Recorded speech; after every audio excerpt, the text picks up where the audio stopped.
तो गाइस कैसे हैं आप सब लोग। द बर्निंग स्वर्ड के एपिसोड 13 के साथ हाजिर हो। तो लास्ट एपिसोड के एंड पे हमने देखा था कि एल्डर फैंग उन लोगों से कहता है कि तुम लोग अपने टेस्ट को स्टार्ट कर सकते हो, तुम्हें यहाँ पर लेवल 1 की विंड डैन को बनाना होगा। रूल्स बहुत ज्यादा सिंपल है कि जिसकी क्वालिटी ज्यादा बेहतर होगी वही इस टेस्ट को जीतने वाला है। तो मिस वैन कहती है कि ये पिल बनाना बहुत ज्यादा आसान है, लेकिन इसके बावजूद इस पिल की कंसिस्टेंसी को हायर रखना ज्यादा मुश्किल है। लेवल 1 की पिल बना पाना तो काफी ज्यादा आसान होने वाला है। यंग मास्टर किन्नैन अगर ये कर लेता है तो इसका मतलब यह है कि वो यहाँ पर इस पिल को बनाकर एक एल्केमिस्ट बन जाएगा। तो टिंग काफी ज्यादा खुश हो जाता है और कहता है तो मैं इस पिल को पहले भी बहुत बार बना चुका हूँ। मास्टर डैन की निगरानी में जब मैं वहां पर उनके पास गया था उसके बाद से मैंने सैकड़ों बार विंड डैन को ट्राई किया है और उसके बाद मैं इस पिल को 40% एक्यूरेसी के साथ बना सकता हूँ। आज तो यहाँ पर इस टेस्ट को मैं ही जीतने वाला हूँ। तो वो कहता है कि मैंने 100 से भी ज्यादा इस तरह की पिल्स बनाई है, तो मुझे लगता है कि मैं इस पिल को बड़ी आसानी से बना लूंगा। और इसी के साथ वो पिल को बनाना स्टार्ट करता है और कहता है कि मैं सबसे पहले भी यहाँ पर इसको बनाने वाला हूँ, यानी कि बहुत ही जल्दी बना लूंगा। और इसी के साथ ही कॉल्ड्रॉन के अंदर सारे मटेरियल्स डालने के बाद इसी के साथ ही वो कहता है कि मेरी पिल बन गई है। तो वो कहता है लो मैंने यहाँ पर पिल बना ली।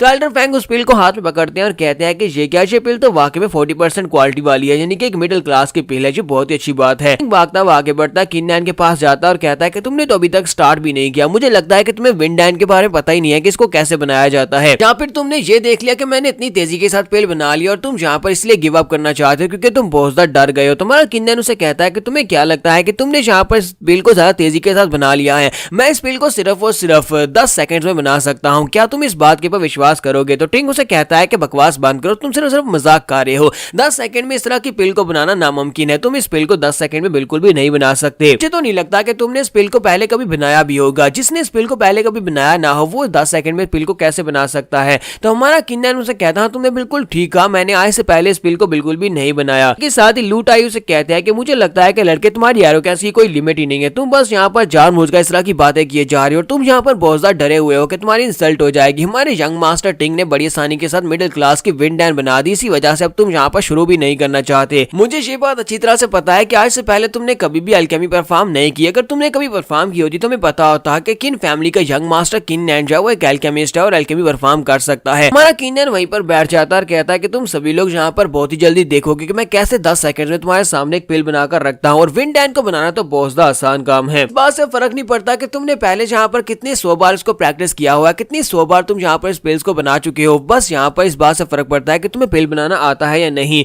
और साथ ही हमारा किन्नैन कहता है कि लो मेरी पिल बन गई। तो वहां पर 10 सेकंड्स के अंदर अंदर हमारा किन्नैन अपनी पिल को रेडी कर देता है। जैसे वो पिल को उठाता है तो उसके अंदर से बहुत सारी रोशनी निकल रही होती है। तो मास्टर फैंग आगे बढ़ते हैं और कहते हैं कि इस लड़के ने तो वाकई में 10 सेकंड में यहाँ पर इस पिल को बना दिया। इस स्पीड के बारे में आज से पहले हम लोगों ने कभी नहीं सुना कि इतनी स्पीड के साथ किसी ने विंड डैन को बना दिया हो, क्योंकि इस पिल को बनाना इतना भी आसान काम नहीं है। कहता है कि मुझे लगता है कि इसकी पिल जो है ये बहुत ज्यादा बेकार होने वाली है, या तो इसने यहाँ पर पिल बनाई नहीं है, ये पिल जो है ये फेक है, ये कहीं और से पिल लेकर आया है। टूटाई कहते हैं कि मुझे लगता है कि ये लड़का शो ऑफ कर रहा है। तो एल्डर फैंग जब इस पिल को चेक करेंगे तभी पता चलेगा कि ये पिल किस लेवल की है। किन्नैन उनकी तरफ देखता और हंसना शुरू कर देता और कहता है कि एल्डर फैंग प्लीज यहाँ पर आए और आकर इस पिल को चेक करे। तो एल्डर फैंग आगे बढ़ते हैं और जाकर इस पिल को हाथ में पकड़कर चेक करते हैं और कहते हैं कि ये पिल तो 90% एक्यूरेसी के साथ है, यानी कि 90% क्वालिटी के साथ है, ये तो एक हाई लेवल की पिल है। तो ये बात सुनने के बाद प्रिंसेस निंग कहती है क्या वाकई में यहाँ पर इसने एक हाई लेवल की पिल बना दी। सुना है कि बड़े बड़े अल्केमिस्ट हैं वो भी 90% एक्यूरेसी के साथ पिल नहीं बना पाते, क्योंकि यहाँ पर जितने भी अल्केमिस्ट हैं वो सारे के सारे इस लेवल तक नहीं पहुंचे। सिर्फ और सिर्फ 10 सेकंड में पिल को 90% एक्यूरेसी के साथ बना पाना है, ये तो मुझे लगता है कि फायर सेक्टर के हायर अल्केमिस्ट हैं वो भी ऐसा नहीं कर सकते। तो टिंग आगे बढ़ता है मास्टर फैंग से कहता है कि बुड्ढे खूसट कहेंगे, क्या तुमने देखा नहीं किन्नैन ने यहाँ पर इस पिल को बनाने के लिए पहले कोई भी प्रैक्टिस नहीं की हुई और हमें अच्छी तरह से पता है कि वो एक अल्केमिस्ट भी नहीं है। तो क्या तुम इस बात को इन्वेस्टिगेट नहीं करोगे कि उसने यहाँ पर इतनी आसानी के साथ 10 सेकंड में एक पिल को कैसे बना लिया। मुझे लगता है कि ये पिल पहले से उसने अपनी जेब में डाली हुई थी, जब तुमने यहाँ पर टेस्ट को शुरू करवाया तो उस वक्त उसने इस पिल को निकाल दिया। मुझे तो लगता है कि तुम भी यहाँ पर इसके साथ मिले हुए हो, लगता है कि तुमने इससे पैसे लिए हैं।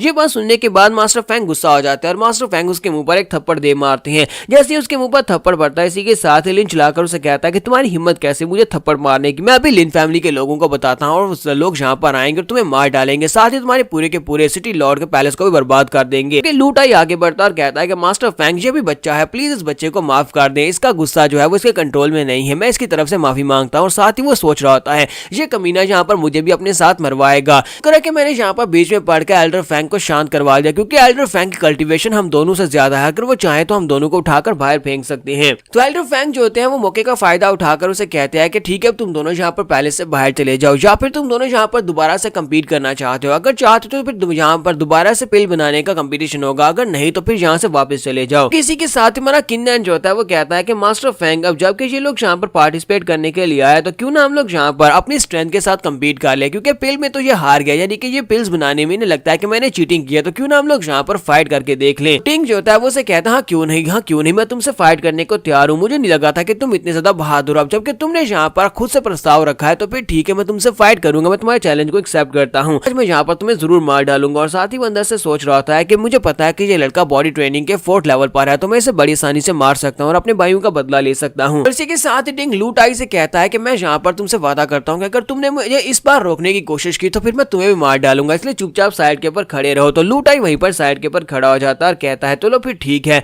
कि नैन अगर तुम इससे फाइट करना चाहते हो तो फिर कर सकते हो। लू टाई सोच रहा था कि ये कमीना तो बिल्कुल भी नहीं बचेगा। तो मास्टर फैंग कहते हैं अच्छा ठीक है, अब जबकि तुम दोनों ने फैसला कर ही लिया है तो फिर मेरे साथ आ जाओ। वो इनका अपने साथ लेकर रीना की तरफ चल पड़ते हैं और साथ ही वो सोच रहे होते हैं कि ये लड़का किन्नन सोच क्या रहा है, मैं तो यहाँ पर इसी का फायदा कर रहा था, मैं इन दोनों को यहाँ पर से निकाल देता और इसके साथ इसे अल्केमी का लाइसेंस भी मिल जाता और ये बड़ी आसानी से टेस्ट को पास कर सकता था। फिर अचानक से इस लड़के को क्या हो गया कि इसने यहाँ पर फाइटिंग कंपटीशन की डिमांड कर दी है। फाइटिंग में ये हार भी सकता है क्योंकि मुझे पता है कि इसकी कल्टीवेशन को अबॉलिश कर दिया गया है, इसके पास कल्टीवेशन नहीं है। चलो छोड़ो, वैसे भी मैं काफी ज्यादा बुढ़ा हो चुका हूँ इन सारी बातों को सोचने के लिए। तो नेक्स्ट हमें अरीना का दिखाया जाता है। मास्टर फैंग कहता है कि रूल्स बहुत ज्यादा सिंपल है, तुम दोनों की फाइटिंग के दौरान जो भी अरीना से बाहर गिर गया वो हार गया, या फिर जो भी वहां पर सरेंडर कर देगा वो हार जाएगा। तो ये बात सुनने के बाद टिंग कहता है तुम्हारे कहने का मतलब यह है कि हम लोग यहाँ पर एक दूसरे को जान से भी मार सकते हैं, क्योंकि तुमने ये नहीं कहा कि हम लोग एक दूसरे को जान से नहीं मार सकते। तो मास्टर फैंग उसे कहते हैं हाँ तुम दोनों यहाँ पर एक दूसरे को जान से भी मार सकते हो, लेकिन उम्मीद करता हूँ कि तुम दोनों यहाँ पर इस रास्ते को नहीं यूज करोगे, या तो अरीना से बाहर निकलोगे या फिर सरेंडर कर दोगे, यही तुम्हारे लिए ज्यादा बेहतर रहेगा। टिंग अपनी तलवार को उठाता है और कहता है कि तुम्हें क्या लगता है कि मैं इसे इतनी आसानी के साथ यहाँ पर सरेंडर करने दूंगा? आज तो मेरी तलवार खून का जायका चख कर रहेगी, आज मैं किन्नन को यहाँ पर इसी अरीना में मार डालूंगा। माना किन्नन भी अरीना में आ जाता है और उसे कहता है क्या तुम्हें वाकई में लगता है कि तुम इस लायक हो कि तुम मुझे मार सकते हो? तो टिंग उसे कहता है क्या तुम्हें यहाँ पर डर लग रहा है, इसी वजह से तुम इस तरह की बातें कर रहे हो? लेकिन अब ये सब कुछ बेकार है क्योंकि तुमने खुद ही यहाँ पर फाइटिंग की डिमांड की थी, अब तुम पीछे भी नहीं हट सकते, कुछ यहाँ पर मैं क्या कर सकता हूँ। और इसी के साथ ही वो अपनी सिल्वर लॉन्ग स्वॉर्ड को लेकर उसके ऊपर अटैक करने के लिए आगे बढ़ता है और कहता है कि मेरे पास एक स्पेशल टेक्निक है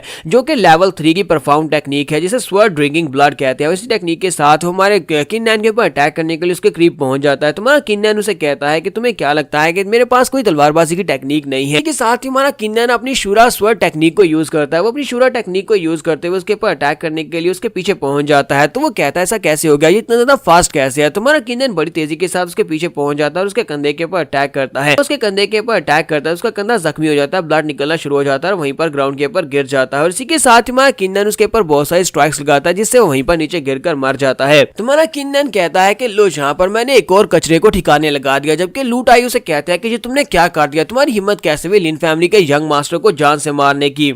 तुम्हारा किन्नन लू टाई से कहता है कि इस कमीने की डेड बॉडी को उठाओ और जाकर इसके बाप को दे दो, और साथ ही उसे जाकर मैसेज भी देना कि मैं लिन फैमिली को बहुत ही जल्दी बर्बाद करने के लिए आने वाला हूं, मैं इसी तरह उसके सभी बेटों को मारूंगा और उसके बाद पूरी की पूरी लिन फैमिली को भी बर्बाद कर दूंगा। यहाँ पर हम लोग अपनी एपिसोड 13 का एंड करेंगे। एपिसोड की एक्सप्लेनेशन अच्छी लगी हो तो कमेंट करके जरूर बताइएगा। चैनल को सब्सक्राइब कर दे, वीडियो को लाइक और शेयर कर दें। शुक्रिया।